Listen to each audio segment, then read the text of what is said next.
Hello and welcome sa panibagong episode ng SEO Kwentuhan kung saan pinag-uusapan natin yung mga lighter topics ng SEO. Yan, yan. Hindi ko alam kung light topic tong pag-uusapan natin ngayon pero sobrang di naman mainit like yung mga pinag-uusapan natin dati kasi nandito na siya to stay. Yeah, So ito, nag-start na AI. siya. Nag-start Mm. na siya isang taon na rin, no? Mahigit. Yep. So, ano nga ba yung role ng AI sa SEO ngayon? Kasi recently, natakot yung mga kapwa natin SEOs kung mapapalitan na ba tayo sa mundong to ng Mhm. AI. Oo. No, sa lahat ng mga ginagawa natin. So, yun. Yung magandang topic Mm. natin ngayon, sir. Yeah, tama. Maganda tong topic para sa mga ma-enlighten sila dun sa mga Mm-mm. natatakot, pati dun sa mga nangangamba na mawalan sila ng work in the future, na tama pa ba yung path na kinukuha nila, ganyan. Yan. At least Lalo na ikaw yung mga maliwanag yan. nag-uumpisa, no? Ah, Yung mga nag-uumpisa, sabi. ako, Kaya nang gawin ng AI yan, yun. Ako, parang hindi naman ako natatakot sa AI kasi sa totoo nga lang, lalo na pag gamer ka, nung Hmm. Dota days pa lang, AI na yung kalaban natin, di ba? Oo, mga Boflox. Hindi, joke lang. AI easy. Pwede yung sa Counter-Strike AI nga, yung mga medium. adbot. Mga Oo. adbot. Kumbaga pagka ganun, alam mo na yung concept ng AI pagka Oo. na-encounter mo na before eh. So yung mga baguhan Mm. siguro na hindi pa nakakagamit ng AI or nakakaalam ng concept ng AI, doon sila yung mga natatakot siguro. Yeah. Tsaka may AI dati pa naman, may AI na. Ngayon lang siya Hmm. talagang nag-boom kasi nga dahil Ah, sa ChatGPT tsaka sa lahat ng and API na may nakikita iba natin kasi. ngayon. Yeah. Yes, yes. Oh, yun sir.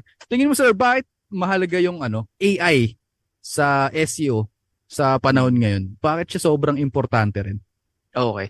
Maganda yung topic kasi napapanahon siya and then Mm. para dun sa mga nag-i-start pa lang. Actually, naging topic ko ito dun sa isa kong speak Mm. Mm. sa Batangas State University. Ito yung AI, introducing AI and SEO sa kanila kasi 'di ba mga marketing students yung mga kausap ko Mm. doon. Mm. And doon parang tinuturuan na sila ng mga professors nila na mag-adapt into AI. 'Di ba nung tayo parang lately takot tayo gamitin to ganyan. Mm. Baka Baka mahuli. yung sa content bawal tayong Oo. gumamit niya sa Google ganyan. Pero Mm. sila ang ganda ng motto nila sabi ano daw. Ano 'yun? Learn to adapt to AI. So ano 'yun? You will not evaporate something. Ganun. Ah, kala ko it's better to cheat than to repeat. Joke lang. So, yun, better embrace AI, no? Tama naman, Ah, tama naman. Yun. parang sorry, ang sabi learn to innovate for you to not Mm. evaporate. Yeah, Ganon. ganda, ganda. Di Oo, ba? oo, oo. Ganda nga naman kasi sa Mm. ngayon kapag nakikita ko kapag yung isang like yung SEO, hindi siya marunong mag-adapt sa kung ano yung nangyayari. Minsan sila yung Mm. napag-iiwanan. Madaming Ah, ganyan. Hindi ah, lang sa sir, hindi lang sa tools pati sa mindset. pati sa Mindset mindset. ba? Mindset, Yep. oh. Lalo na yung, siguro sa mga OGs, oo. Pero Mm. yung ibang OGs talagang ngayon nag-i-implement na rin sila ng mga new techniques, new tools Dapat, sa dapat. kanila. Mm. So, syempre May mga pagka natututunan tayo. ang kagandahan kasi noon pag OGs ka na tapos gumamit ka pa ng tools parang andaling i-manipulate ng bagay. Ganun. Mas Mm. nai-innovate mo talaga na mabuti unlike pag wala kang alam sa fundamentals. Tapos gamit ka lang ng mga tools parang alam mo 'yun. Low Oo. quality yung pinalalabasan. Kumbaga Pero sa balik barrel, kumbaga sa ah, barrel, 'di ba, depende yan sa gumagamit, tama. no? Yung Kung barrel. Anyway, gaano ka tama, kung gaano ka impactful. Oh. oo. Sige, sir. Sabi So ko balik tuloy tayo tayo. dun sa tanong mo na Oo. bakit nga ba mahalaga ito sa yung AI sa SEO ngayon? Bigay Mm. ako ng konting data or facts para Yan, yan, sa yan. mga nakikinig sa atin. So, Mm. napaka-importante pa rin ng SEO, oo, kasi ito pa rin yung isa sa mga pinaka go-to platform ng mga mga tao na kung gusto nilang maghanap ng something like maghanap ng information online, Mm. maghanap ng mga brands, maghanap ng mga products, maghanap ng Mm. mga lugar. So, tayo, ang ginagamit pa rin natin most of the time is Google para Mm. makapag-search ng ganon. So, in fact, 2 trillion searches are being run on Google every year. That's 70,000 searches every second. So, ibig sabihin, Grabe. uusap tayo ngayon, 70,000 searches yung market na kinukuha ni Google. And syempre, kapag nag-search sa Google, syempre kikita siya, may ads yun. Kada search may bayad yan eh, 'di ba? Ng ads. Tapos pag na-click ngayon yung isang brand doon or isang website, syempre magpo-produce na yun ng ano sa kanila, ng mga sales, conversions, etc. That's why until now, kahit na may AI na, ay go-to platform pa rin si Google. So, hindi na natin nabanggit dyan yung voice search kasi iba pa yun. Diba? Iba pa yung voice search. Ngayon, yung mga bata, ang mas gusto nila mag-voice search kaysa yung magta-type. Lalo na yung mga kiddos natin. Yeah. So, ngayon, 27% ng mga clicks na pupunta dun sa first page ni Google or dun sa first ranking key na website. That's why SEO is still important today. Tapos, madadagdagan pa kasi ngayon ng AI dahil naglalabasan na rin yung mga AI-powered search engine. Like, yan, di ba madami yan. si Search GPT. Search GPT. Lalabas yan. I think hindi pa siya beta available pa lang. sa lahat. Oo. Pero lalabas yan. Tapos si AI overview naman, nandyan na. Ini-implement na yun sa iba't ibang lugar Bansa. or ibang country. Oo. So, ayan yung mga importance bakit kailangan nating aralin yung AI marketing pati ang SEO. Yan. And dagdag ko lang dun sa sinabi ni Sir Gab, AI is here to stay. No? So, yun nga, sabi kanina, innovate or evaporate. Correct. Yan. So, dapat i-embrace na natin tong AI kasi wala, nandito na to eh. Kumbaga, hindi to mawawala. Ang mangyayari, mag-e-evolve pa. So, yan. If you will not be one of us, hindi, joke lang. So, yun. Yun. Paano kasi nakakatulong yung yung SEO? Kasi sige, i-embrace na natin yung AI. Paano siya nakakatulong sa SEO, yung AI mismo? Yun nga, may bad news and good news dito eh. Kasi yung sinabi ko kanina yung bad news muna, yun nga, magkakaroon na ng mga new search engine like AI-powered search engine sa future. Meaning to say na medyo mababawasan yung market shares ni Google. So hindi wala pang direct or parang concrete na data for that, pero ine-expect na yun ng mga marketers na magbabago yung behavior ng mga tao kapag meron ng AI-powered searches. So magkakaroon ng hatakan yan eh. Syempre, ang good news naman doon, the more na nag-iiba yung nagkakaroon ng competition, the more na kailangan nila ng help natin as an SEO. Kailangan ng mga business owners yan. Kasi marami ka ng search engine or methods or behavior na kailangan i-address para mas lalo pang tumaas yung mga sales nila, yung branding nila, pati kung paano pa sila makukuha online presence sa search engine, pati sa kung ano man, social media or whatever. So, nakakatulong naman ito in a good way, good news, si AI, lalo na sa ating mga marketers. Kasi, alam naman natin, ginagamit na natin yung AI tool for content writing. Yan naman talaga yung number one na nagiging parang advantage niya. Sige, marami pa. May mga ibang processes tayo na ginagawa before na medyo manual and would take like, let's say, 4 hours. Yung kunyari, internal link analysis o kaya content audit. Minsan, umaabot yan ng mga 2 to 3 hours. Tapos ngayon, pag ginamitan mo ng AI, minsan, mataas na yung 1 hour para matapos mo isang task ngayon. So, maganda siya kasi napapabilis yung ating trabaho. At, well, depende lang kung gaano kaganda yung result. Pero, ayun yung advantage. Mamaya pag-usapan pa natin yan. Tsaka sa language model na gamit mo, no? Yeah. Sa tools din, Oo, sa tools. Yun. Marami pang ways paano siya nakakatulong. Siguro, isa na dyan, kasi ako, usually gumagamit ako ng Google Sheet lang for project management.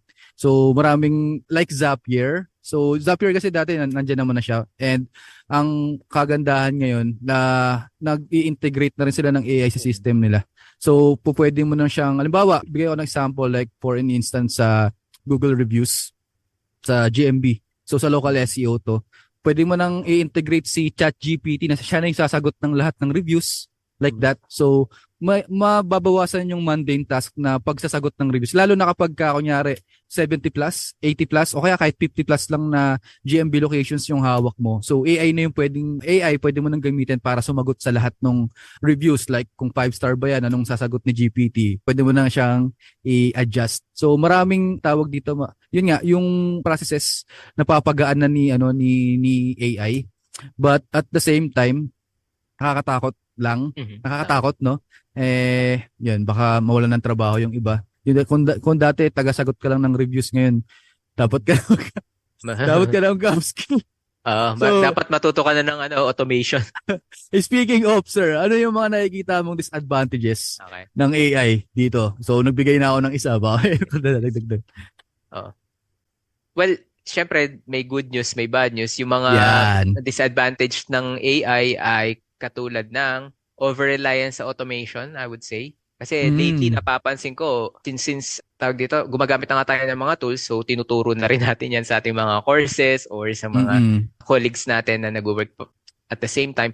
Ang nawawala yung yung knowledge nila sa fundamentals, I would say. Ng SEO. Oo, sa SEO or sa kahit ano pang kunyari, ganito na lang example, yung kunyari graphic artist ka. Before, you need to really think creatively, tapos draft ng mga gusto mong i-design, and then talagang you will spend time para gawin niyang nasa kung ano man gamit mong tool like Photoshop or Canva. Ngayon kasi mag-isip ka lang na kunyari gusto mo medyo may pagka robotic yung iyong design. Pwede mo na lang i-type ngayon yun tapos magbibigay na sila ng template sa'yo na gawa ng AI or na-generate na ng mga ganitong katulad ni DALL-E or different Midjourney. mga ganyan. Oo. Mm. So, ganun. Nagiging over-reliance. So, ang problema dito, minsan nawawala yung creativity. Yeah. Kasi, yun nga, nagiging reliance na tayo sa AI, hindi na tayo nag-iisip minsan. Nagpo-focus na tayo sa ibang gagawin natin. Kaya nga. Okay. Another example ng problem dito is yung mga inaccuracies sa mga content naman. Nag-hallucinate. Yep. Marami yan. Marami pa. Although nagbabago naman at nag-i-improve na. Like kung i-compare mo yung previous na si ChatGPT 3.5 versus 4 na ngayon 4.0 na. I would say mas maganda na yung mga na-generate na content ni 4.0, di ba? Oo. Siguro mas gaganda lalo pa na yan. Sir, yung bago nila ngayon, naka-beta pa lang, yung Chat 4.0 Canvas. Na-try mo na siya? Hindi ko pa na-try. Maganda siya. Maganda results niya. And pwede ka din mag-outlink. Like, maghahanap siya ng parang statistics. Okay. Depende na yun sa sa prompting. Tama. So yan. Maganda yan. Di ba dati, ang ginagawa pa natin, like, gumagamit pa tayo ng plugin to crawl yung web pilot before, di ba? Oo. Ngayon, kaya nga na. Kaya na niya. Like, pwede nga sa kanya buong, hindi ko lang sure kung kung accurate. Like, yung buong blog, blog overview, script niya yung lahat ng mga nandun. So, may trinay ako before, pero hindi ko lang mag-guaranteed na tama. Pero, naghanap siya ng internal linking. So, I would say, na talagang, niya yun, kaya niya nang gawin. Pero, syempre, hindi pa rin dapat tayo aasa ng 100% doon kasi kailangan pa rin natin reviewin. Yan yung mga problems. Yan. Another one, yung lack of expertise, yung kanyang kahit ano pa sabihin natin na, okay, ang ganda, nasunod niya yung tone, nasunod niya yung grammar, tama yung mga words na ginamit. Pero, pag binasa mo, parang kulang pa din talaga ng expertise. Especially, example na lang, meron akong sinusulat before na article about mga travel, ganun. Yung AI kasi, parang bibigyan niya ng karakteristik yung isang lugar, let's say Palawan or Boracay. Sabi niya, yung lugar na to medyo white sand beach, ganun, tapos maraming tao, maraming foreigner, maraming maganda yung kanyang tawag dito kulay ng beach or ng tubig. Pero halos pare-pares lang yung sinasabi niya sa iba't ibang beaches. So, kumbaga, yung tao na nagbabasa parang okay, pare-pares lang naman pala to ng alin pupuntahan ko dito, pare-pares naman pala. Pares blue, pares. Unlike na kapag kunyari ako nagsulat tapos nilagyan ko siya ng expertise ko kasi nakapunta na ako dun sa mga lugar na yun . So alam Oo. ko yung itsura ng Boracay, alam ko na marami Mm. nga talagang foreigner doon, tas maganda yung Mm. nightlife niya. Mm. Versus doon naman sa Palawan na para sa akin pinakamaganda siya na yung pag mag-island hopping kayo, Mm. yun naman yung wala sa Oo. Boracay. Yun naman, pwede kong sabihin yun. So Mm. at least nagkaroon ng experience yung tao na okay, dito pala ako dapat pumunta kasi gusto ko island hopping. So gusto ko pumunta sa Palawan. Mm. Yun yung wala sa AI. Yun yung Oo. Kasi di siya nakapunta doon. Oo, Joke yun. lang. Di pa niya na-experience yun. Or wala siyang na-script na nagsulat ng about doon. Oo. Hindi Ay, niya may ganun ma-identify. pala. Oh. Yun lang So, naman yun eh. oo. Yun nga. Hindi niya pa kayang i-imagine yun. So, marami pang disadvantages. Siguro, ang madadagdag ko lang dun, sir, hindi ko alam kung magkakaroon na ba ng parang privacy concerns kasi usually, yung mga AI system nagre-require ng halimbawa, automation yung gagawin mo. Yung Mhm. email, like, Mm-mm. tsaka yung mga various data na kinokollect nila, not just from yung mga emails, pero yung mga sinusulat natin tsaka yung ginagawa natin. Like, kasi ngayon sa ChatGPT 4o, ina-update niya yung database niya depende sa, tawag dito, yung mga sinesearch mo lagi, tsaka yung Oo. tone ng gusto mong maging kalabasan ng mga sinesearch mo. Kaya may tawag dito pag kinlik mo yung models niya, may nakalagay sa baba temporary chat. Kasi pag I temporary see. chat siya, hindi niya i-record yung Mhm. habitual na ginagawa mo na gusto mo ganto, gusto mo ganyan. So, di ko Ah, lang alam, baka sooner or later parang may privacy concerns ba magka-problem. sa Tingin ko din. magka-problem din dito. Nag, So, yun nakikita ko. nagulat din ako dyan kasi like yung meron akong account na hindi ko naman nilagyan ng pangalan ko or something. Mm. Tapos parang nagpo-prompt ako doon, oo. Marami kami gumagamit din like dito sa company. Lately nagtanong ako sa kanya, tapos nagulat ako na sinabi niya doon, Gab, yung pangalan ko talaga, na wala naman Hello. ako tinatanong na wala naman ako Oo. sinasabi na Yan, ganito. yan.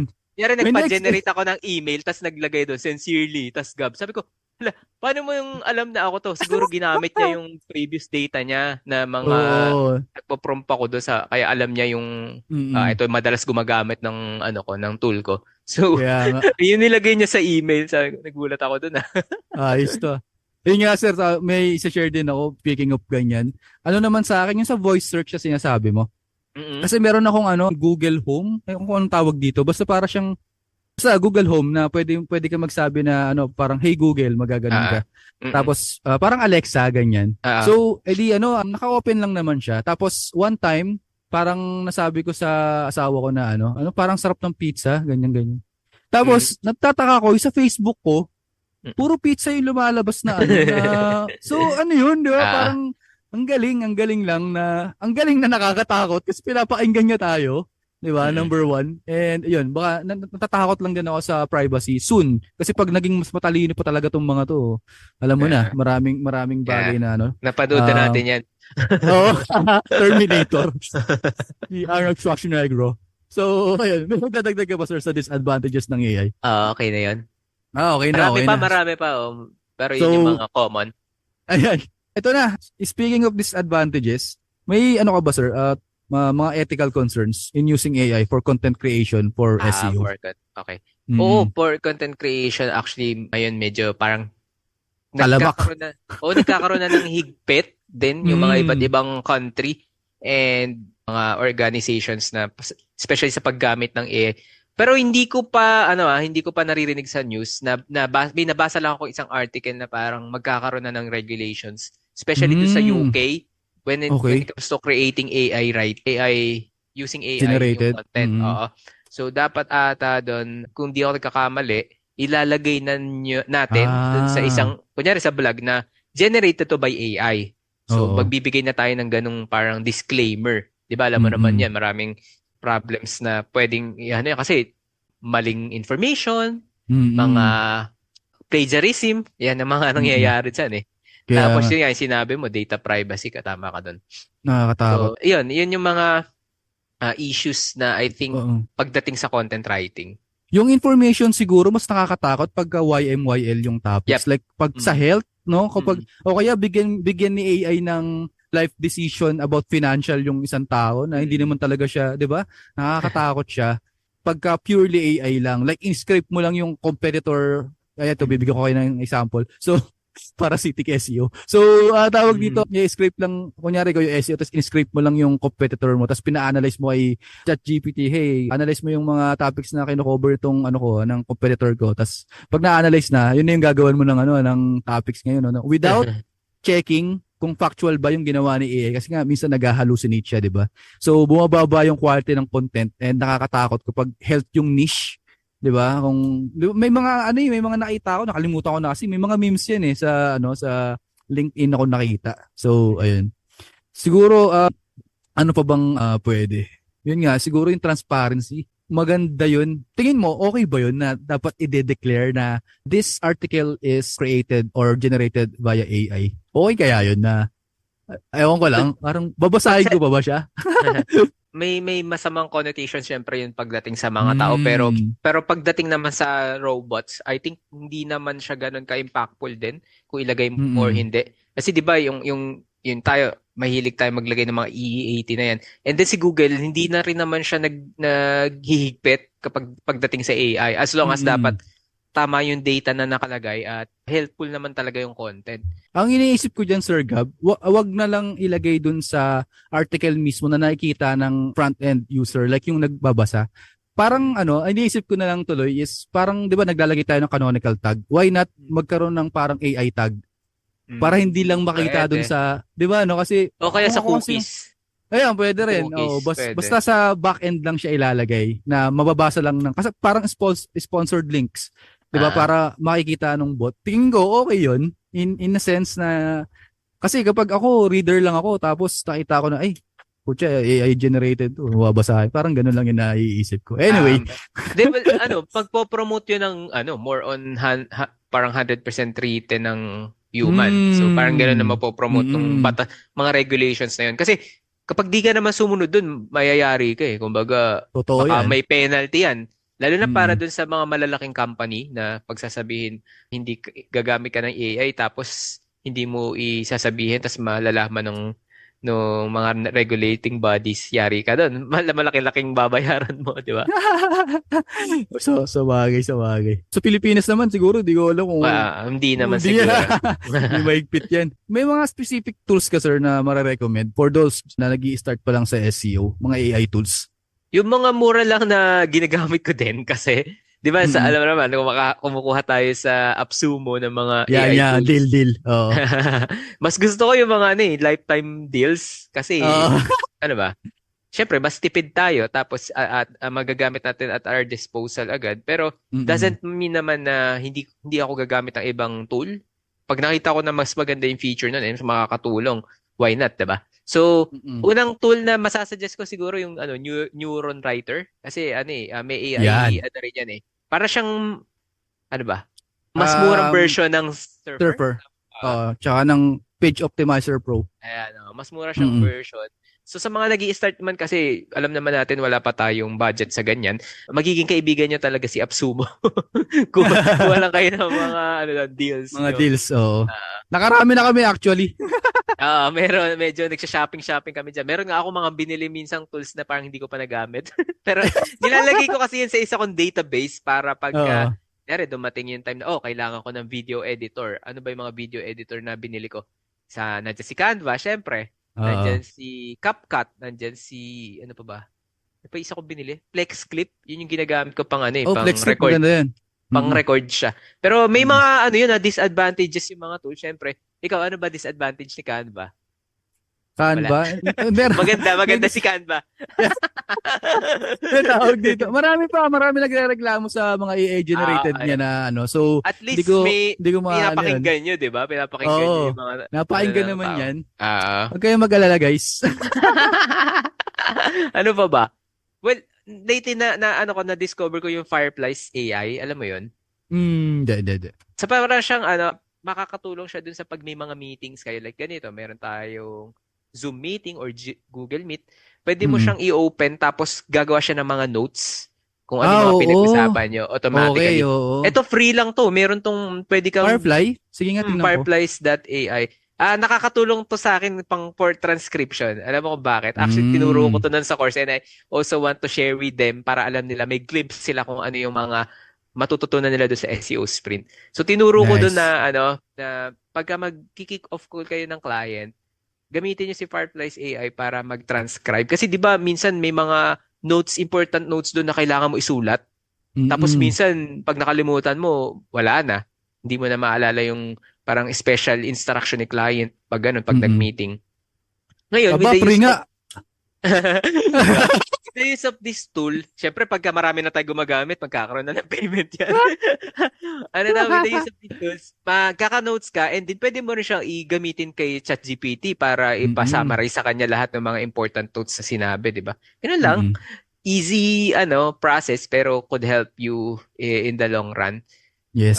What else? Syempre si ChatGPT, napakasulit. Yan. Yun lang Oo. naman. Medyo mura pa. Medyo So, mura pa, oo. totoo yan. Totoo yan. Hmm. Try nyo So, pwede rin Gemini. So, yung yep, Gemini may pwede 3 din. months na libre. Mhm. So, yun, kung ayaw niyo mabawasan yung credit card nyo pagka kiniin nyo, i-cancel nyo na lang, mag-alarm kayo sa phone nyo a Mm. day before para hindi kayo Wow. mabawasan. Oo, pero Tipid yan, life tips hack. yun ah. Pero ito, 3 months is napakasulit na kung marami kayong Solid na yan. projects na gagawin. Tapos, ang gawin nyo na lang, hiramin nyo na lang yung account nung account ng mama mo sa Gmail, tapos i-ano mo ulit ng Gawa ka Gemini. na lang. So, gawa ka na lang ulit. So, depende naman sa'yo kung nagtitipid ka rin talaga. So, ayun. Ay, yung sinabi ni Sir, yung Neuron Writer, napakasulit niyan. Unfortunately, Mm. wala siyang Wala na ba siya? lifetime deal na sa Oh. AppSumo. Oo, siguro maglalagay ako ng show notes kung paano, sa show notes na lang kung paano makakakuha ng lifetime deal doon nang hindi dumadaan sa AppSumo. So, watch out nyo na lang yan. Ano pa Ayun. ba? Gamit na gamit ko kasi ChatGPT ngayon eh. Yun lang talaga yung Ako din usually eh. na ginagamit ko eh. Sa mga automation naman, maganda Make. So, yung Make. Make.ai, meron siyang free version na kung gusto mo yung mga simple, mga simple Connections. connections lang like sa Google Sheet, like halimbawa dun sa yung sa sample na lang dun sa course ko, yung meron tayo dun na 'di ba tawag dito, yung project monitoring sheet, na kapag kinlik mo yung delivered, automatic yung magsisend sa client mo na deliver na yung particular tawag dito, deliverables. So pwede mong gawin yun sa Make. So maraming paraan kung paano mo gagamitin yung mga bagay-bagay like Zapier. Yung Make mas okay siya kay Zapier kasi yung sa free version. So, yun yung pwede nyong gamitin. Ano pa ba? Like sa deadline, pwede nyo rin gamitin siya kapag may deadline na kayo sa Google Sheet nyo, pag pumatak ng ganun date, etc. Sa technical SEO, ginagamit ko right now is yung Labrica. So, yung Labrica, nakuha ko rin siya sa AppSumo. Naka-lifetime deal pa rin siya ngayon. Ginagawa naman niya is technical analysis na ng buong website, tapos naka-AI na siya. Ngayon, magagamit yun siya kapag sobrang dami yung hawak na website. Like, mayroon kayong, sa agency kayo nagtatrabaho, o 10 to 20, yun, pwede mo siyang gamitin for quick analysis ng ng website. Sa on page, ginagamit ko right now to full stack na yung ituturo sa inyo. Pwede niyo gamitin Koala Writer and SEOwriting.ai. So kung may budget din kayo, pwede niyo rin gamitin textbuilder.ai. So pwede niyo isama sa tool stack na ginagamit niyo pang sulat. Pero pinaka gusto ko sa mga writer ng AI ngayon yung SEOwriting.ai. Kasi pwede ka magkaroon ng workflow with a neuron writer. Siguro, if ever, yun, course din na pwede nating ituro is yung, Tama.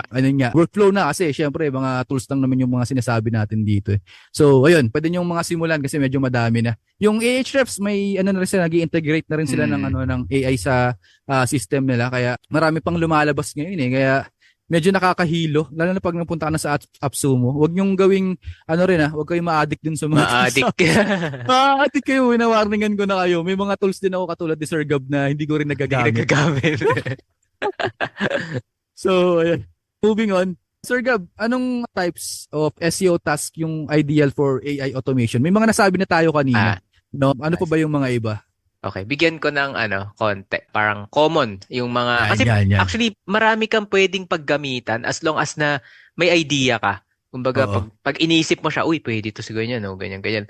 Basta I'm sure may nakaisip na niyan, mayroon ng custom GPT niyan or meron ng mga tools na pwede diyan kasi ngayon kapag like SaaS ka or tools ka na hindi mo nilagyan ng AI powered, parang Nahuhuli mapag-iiwanan ka. ka eh. Oo.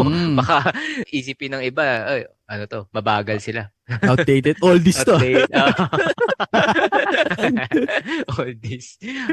Yun. So, una, well, syempre yung keyword research, gusto natin yan napapabilis Yan. natin. Ang automation dyan would be yung pag-identify siguro ng intent or Yan. pag-identify ng mga topics na Mm-mm. dapat isulat para dun sa certain keyword na yun. Pero Mm. syempre, yung pag-select ng keywords is, I mean, hindi pa ako confident na ipapagawa ko siya sa AI. Sasabihin ko kay ChatGPT na mamili ng keyword or ano yung keyword na Mm-mm. dapat dito. Hindi ko pa siya 100%. Kukuha ko sa kanya ng idea, yes, pero hindi 100% yun yung ginagamit ko. Kasi, syempre, iba pa din pag May data. keyword research o may Oo. data ka, tapos alam mo yung parang kung paano yung intent, paano yung Mm-mm. dapat na page na ilagay dyan or ano yung, minsan kasi si ChatGPT, no, per keyword, kahit na transactional yung keyword, ang isasuggest pa rin niya vlog. So, di ba? Ingat-ingat kayo sa ganun. Oo. Ingat-ingat kayo sa ganun. Diba? Yung nasabi na natin content writing kanina, no? Oh. Mm-mm. Content writing, and then ito yung favorite kong ginagawa ngayon, trend analysis. Yan. Wow, yan. Dito sa trend analysis, pwede dito kasi ko-collect ka na lang ng data tapos si AI yung papa-analyze mo sa kanya tapos tatanong-tanong ka na lang ng mga next prompt mo. Like, ano ba yung mga like 10 pages na bumababa or decaying pages. Yan, pwede mo itanong yan doon. Ano naman yung mga pages na 3 consecutive months na yung tumataas. So, like pwede ka kasi mag-upload kay ChatGPT ng spreadsheet kahit sabihin na nating million data yung nandyan. Kaya niya i-analyze yun ng segundo lang eh. Ginagawa ko yun, oo. Pero minsan matagal. Kasi kailangan pa mag-implement ng filtering. Tapos minsan kailangan mo pang mag-load pa yung spreadsheet mo. Lalo na pag sobrang laki eh. So, tapos nag-error. Tapos nag-error. Load na naman ang putek.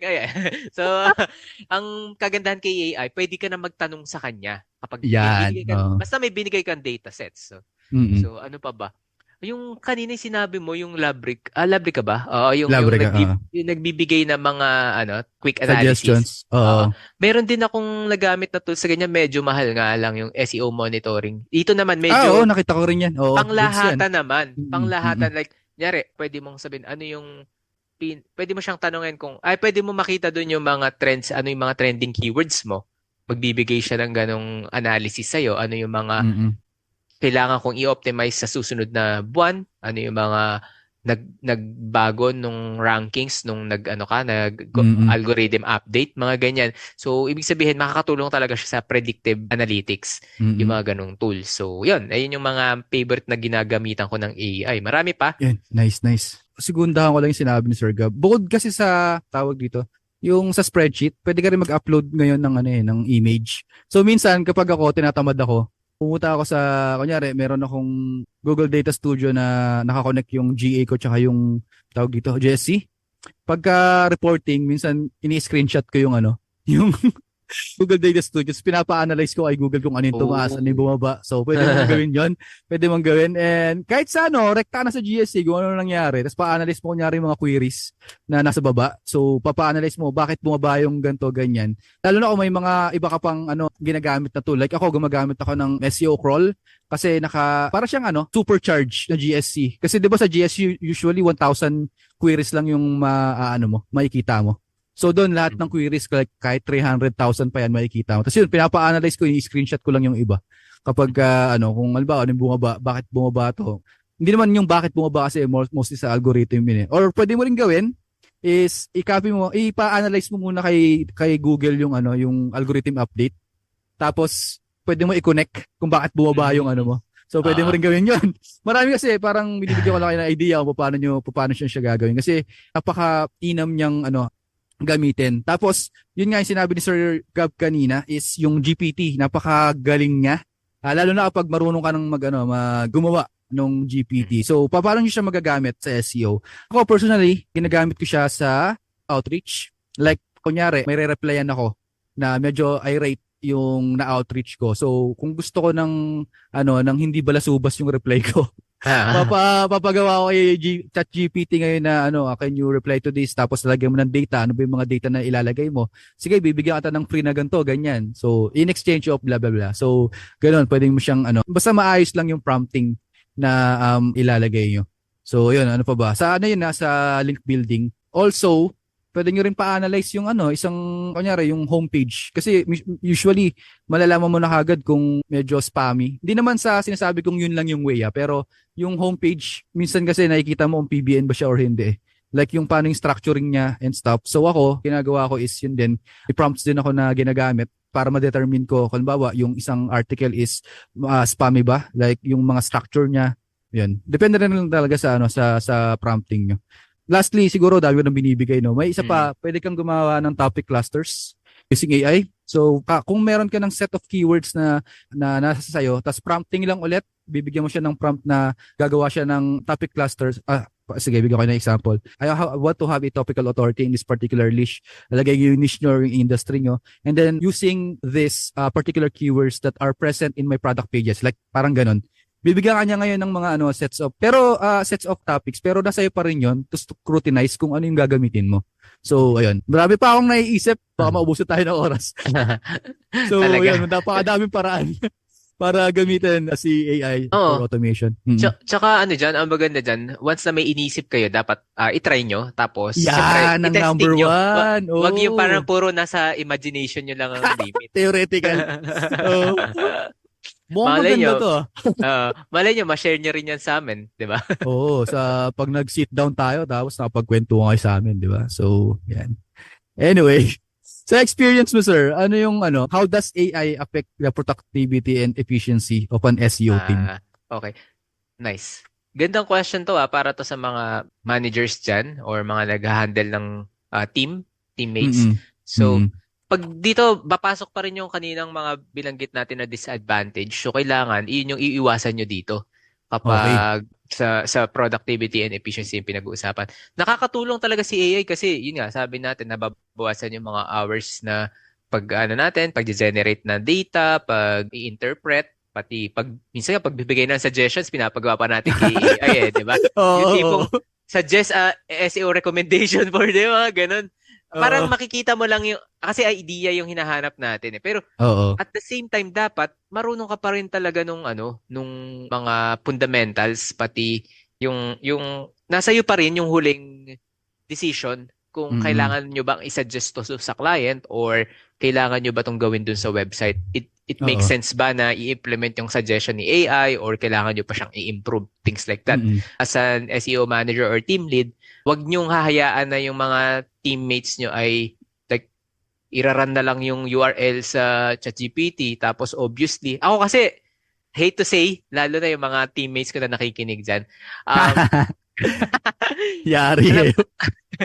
Alam ko na 100% generated AI yung mga sinasuggest nyo sa akin kapag minsan nakikita ko yun sa suggestions nyo. Kaya ingat-ingat kayo sa ganon.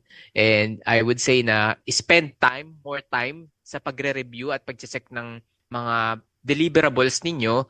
Kasi mas napapabilis na yung natin yung process natin So, syempre, mag-spend tayo ng time para i-double check kung ano yung mga sinasuggest natin sa strategies or sa client man. So, yun. So, may mga nakalagay, in the depths of, in the land, yung mga lands, yung mga ganun, yung mga usual na mga sinasabi, picture this, mga ganun. May kita mo lagi. So, ayun.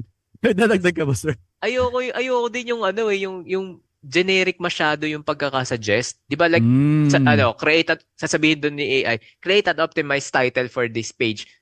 Mag-suggest ka na ng title tag sa kanya, 'di ba? Madali mo nang i-implement. Parang KMJS Pabihitin. Ayan. Makikita mo kasi yung experience pag ganyan di ba? So, tama ka tulad niyan, hindi ka pa magbigay sinabi mo na ng ganito So, tama naman, tama. Ano ba, sir? Meron ako sa naman ako sa pag-boost ng productivity ng So bukod doon kasi nagpo-focus tayo mainly sa SEO mismo. Yung kanina, yung mga sinabi natin is more on speeding up lahat ng process siya ng workflow. Siguro ma-add ko lang din is nagkakaroon ng mas efficiency. Lalo na yung natutuwa ako ngayon sa yung paglalagay sa workflow namin sa team. Hindi lang sa mga clients but also dun mismo sa job ko sa SaaS company sa Canva is may mga reminders like yung kunyari sa Slack may parang reminder every Monday na ganito na, hey, put all of your tasks for this particular week. So, sa team to sa team to. So, yun. Tapos, pagdating naman ng Friday, kindly recheck, parang ganun, parang kindly check what are the tasks that you have parang done. So, kaya mo May siya i-cross out. reminders. May reminder. So, parang mareremind ka na, uy, nagawa ko na ba to? Parang ganun. So, sa outside naman, yun nga yung sinabi ko sa inyo kanina na ginagamit ko na siya sa mga project monitoring ko, like pag delivered na masasend ka agad sa client ko Client. yung na-deliver na yung gantong klaseng task on a particular date, blah blah blah. Kung anong URL siya, ganyan nakalagay na rin. Tapos kapag ka naman meron kaming deadline, so pag may deadline naman, message din yung particular handler nung tawag dito, nung task. So ako rin message kasi ako yung team lead eh. So, yun, nagkakaroon ba ng efficiency na mareremind siya? Lalo na kapag multiple na yung client, sobrang dami. Yun yung sa akin. Tsaka, yun yung kanina, yung sinabi mo, Sir Gab, yung sa mga meetings, malaking bagay yun. Especially kapag maraming reminders galing from client, lalo na kapag mga end-of-month reporting na may mga gusto kayong i-implement for next campaign. So, malaking bagay yun. Tapos collaboration. Meron pa kasing mga like clients ka na sabihin na natin sobrang hirap ng niche. Like, yung hindi ka talaga, wala ka talaga expertise doon. So, syempre, like yung mga regulations na sinasabi niya na pag magsusulat kayo ng content or yung mga target audience nila, di ba? Yun, madalas yung mga ganong details, makakalimutan eh. Oo. Tapos, syempre, ang hirap niya i-delegate pag ganon.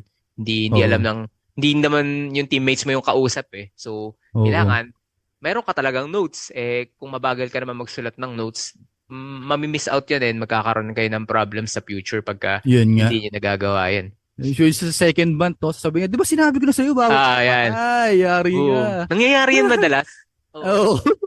Lalo na kapag yung project manager nyo hindi, or yung account manager nyo hindi siya yung parang magaling mag-transfer ng information. So, yun, dun nagkakaroon ng problem. Parang chismis lang yun eh. So, wala kang note sa chismis, di ba? So, dagdag bawas yan. Kulang. Kulang. So, yun. Yes, sir. How can we avoid naman yung over-reliance, sir, ng AI on crafting? Katulad ng sinabi mo kanina, yung parang... Oo. Legit naman yun eh. Anyway, ang magandang gawin dyan para makaiwas is knowledge sharing equals constant training. Wow, ganda. Parang innovate or evaporate. Hindi, naisip ko lang magka-rhyme. Ganda.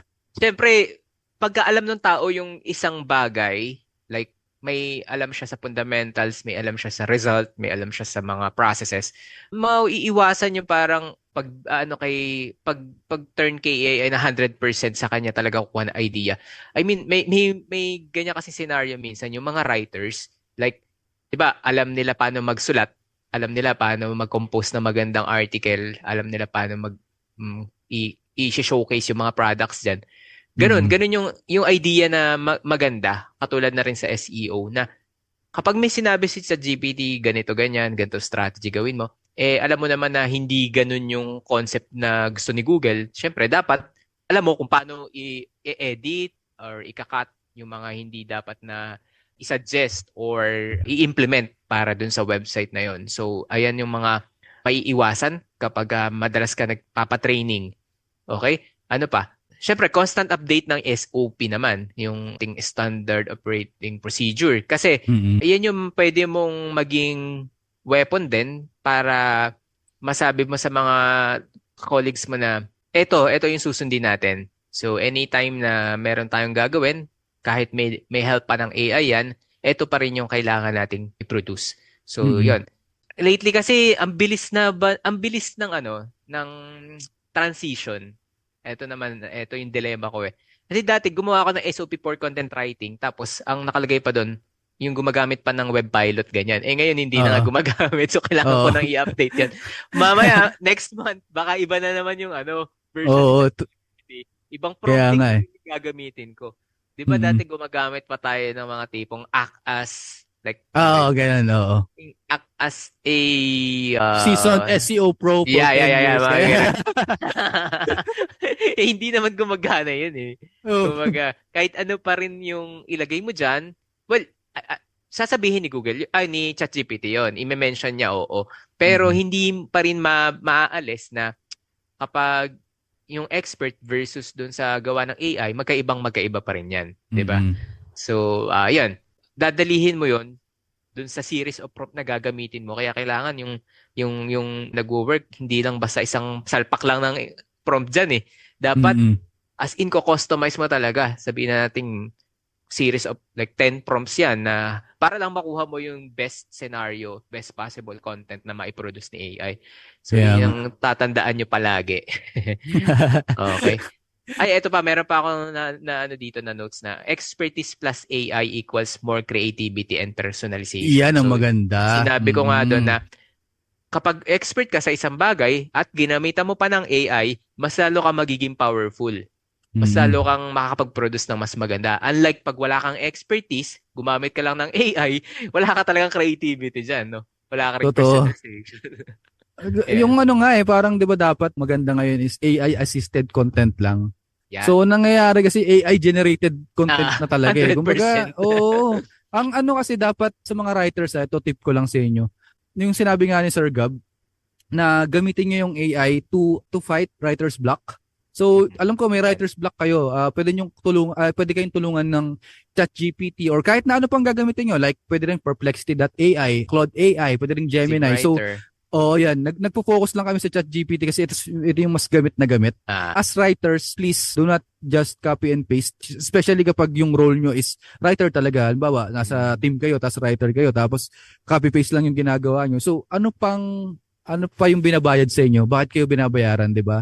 Because you have the creativity and the eyes para makita kung ano yung mga mali and yung dapat na isinusulat nyo. Lalo na pag ghostwriter kayo, 'di ba? Halimbawa, nagrent ako or umupa ako ng ghostwriter para sa LinkedIn ko. So, tapos AI generated lang lahat yung ginagawa mo. So, ano 'yun, 'di ba? Siguro ang pinaka-tip ko lang dito, 'wag kang maging tamad para di ah. ka maging over-reliant kay AI. Gamitin mo pa rin yung creativity mo at some point. And 'yun, expertise beats procrastination, ganyan.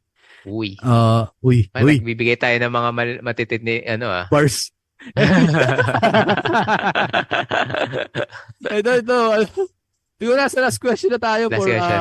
for today's video. So, in your opinion, Sir Gab, ano yung Ah, magiging role ng mhm. AI sa SEO in the coming years? Pa. Nice. Mm. Pwede ako magbigay ng mga sa tingin ko yun pero hindi ko rin naman sinasabi na mangyayari talaga. Kasi Okay. Yan. actually tinanong to dun sa WOSCON nung last conference nito eh, WOSCON 2024. Parang ang Oo. sagot din ng mga panel dun, ng mga speakers. Like wala talaga makapagsalita sa kanila kung ano yung mga mangyayari.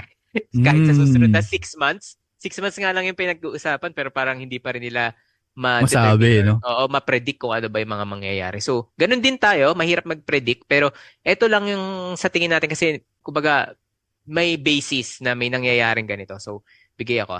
Syempre, yung gusto kong mangyari, advanced Mm. content creation and personalization. Gusto ko magkaroon pa ng improvement si ChatGPT or anything or Mm. any tools na pagka may sinabi kang bagay, tapos ask pa siya ng question, hindi lang basta magke-create ng parang ano tawag dito, content. 'Di ba ganun si ChatGPT ngayon? Kailangan Mm. pag may tinype kang something, kikreate na agad siya ng sagot eh. Pero Mm. pagka kasi custom GPT ginagamit mo, minsan pwede mong i-program yun na tatanungin mo siya, ano ba yung mga target audience mo? Ano ba yung mga Mm. services na ino-offer mo? Ano ba yung Mm. like lugar na tina-target nyo? So, yung mga ganon, magkaroon Oo. ng ganong parang collaboration with AI and dun sa content writer para mas lalo pag gumanda yung yung ma-generate niya. So ganun yung Mm. naiisip ko sa future. Ano pa? Sa keyword research, magkakaroon na tayo ng automated analysis. Like magbibigay na siya ng mga keywords na lang na dapat i-optimize siguro. Maganda Oo. yun. Kasi titignan niya na yung data. Like ano ba dito yung transactional, alin ba dito yung suggestan ka na kaagad yan ng mga topics. So yun yung iniisip ko. Yung ito nangyayari naman yung sabi mo kanina, real-time audit tsaka technical optimization, nagbibigay na ng Mm. mga quick wins.